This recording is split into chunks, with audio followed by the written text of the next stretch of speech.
सन्तान मानेभन्ज्याङ निवासी। विशेष गरी आज यो जनजातीय गरिमा उत्सव 2026 कार्यक्रम जनसुनवाई कार्यक्रम सिमाना कम्युनिटी हलमा गरियो।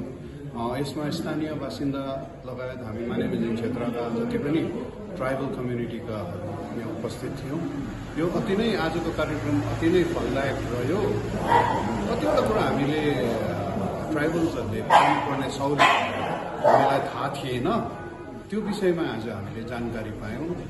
यहाँ आज डिएमको पनि उपस्थित हुनुहुन्थ्यो, हाम्रो बिडिओ सर, एडिएम, साथै ब्याकवर्ड क्लासका इन्सपेक्टर, साथै यसमा अझै थप ऊर्जाका लागि नवनिर्वाचित हाम्रो विधायक नोमन सर पनि उपस्थित हुनुहुन्थ्यो।